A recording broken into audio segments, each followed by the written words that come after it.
জি ভাইজান, আমরা এখন আমাদেরকে পুলিশ তুলে নিয়ে গিয়ে প্রিজন ভ্যানে করে থানায় নিয়ে যাচ্ছে। আমরা পুলিশের সিপি জয়েন্ট সিপিকে আমরা মেল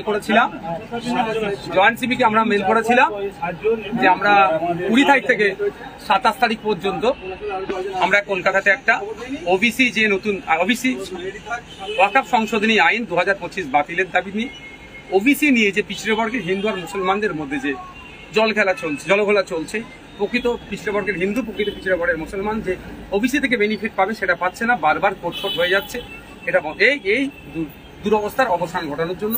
আর ফেক ST/SC সার্টিফিকেটের রমরমা সারা পশ্চিমবাংলায় 1 কোটি আদিবাসী নাই, কিন্তু 1.5 কোটি ফেক সার্টিফিকেট হয়ে গেছে। মানে কত fake ST/SC certificate, Rahman title, Das title, Banerjee title, ST কোটায় চাকরি করছে।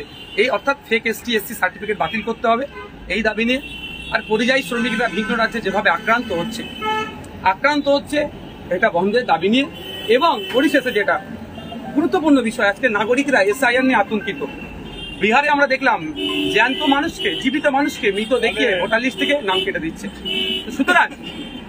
সুতরাং এই SIR নিয়ে নাগরিক হয়রানি আতঙ্ক বন্ধের জন্য আজকে আমাদের কলকাতাতে মেট্রো চ্যানেলে আমাদের একটা ধর্ণা মঞ্চ ছিল 20 থেকে 27।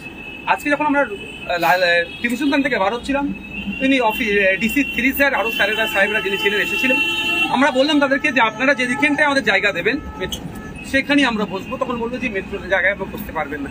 আমরা তাহলে ওয়াই চ্যানেল বা টিপু সুলতানের ওখানেই আমাদেরকে 7 দিনের দিয়ে দেন, আমরা এখানেই থাকবো। আপনার যে ব্যারিকেড লাগিয়ে দেবেন, ব্যারিকেডের বাইরে একটা মানুষই যাবে না। কিন্তু দুর্ভাগ্য আমাদেরকে সেটা অ্যালাউ করলো না। আমরা যখন এগিয়ে আসতে যাচ্ছিলাম, বিশাল পুলিশ বাহিনী আমাদের আটকাচ্ছিল। পুলিশের ড্রেস পরে যারা ছিল আমাদের সাথে কেউ একটা খারাপ আচরণ করেনি, কিন্তু সিভিলে যারা ছিল পুলিশের মধ্যে থেকে আমাদের প্রচুর কর্মীকে মারধর করেছে।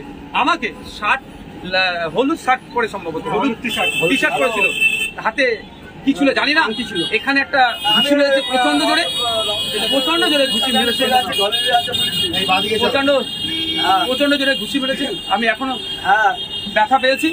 তো আমাদেরকে এখন নিয়ে এসছে। বাংলার মানুষকে বলবো, আন্দোলনটা বিজেপির বিরুদ্ধে, আন্দোলনটা শুভেন্দু অধিকারীদের বিরুদ্ধে।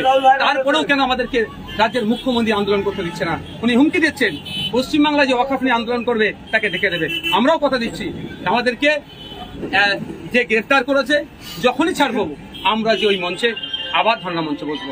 বাংলার মানুষকে বলবো, আপনারা এই পুলিশ আচরণের, এই মমতা ব্যানার্জির এই আচরণের আপনারা বিরোধিতা করুন, এর বিরুদ্ধে কথা বলুন। একদিকে যেমন ওয়াকফকে বাঁচাতে হবে, ও অপরদিকে SIR নিয়ে যে আতঙ্কিত তৈরি হচ্ছে এটাকে ঘুচাতে হবে। আপনারা ঐক্যবদ্ধ হন এই ফ্যাসিস্ট সরকার, দুর্নীতিগ্রস্ত সরকারের বিরুদ্ধে।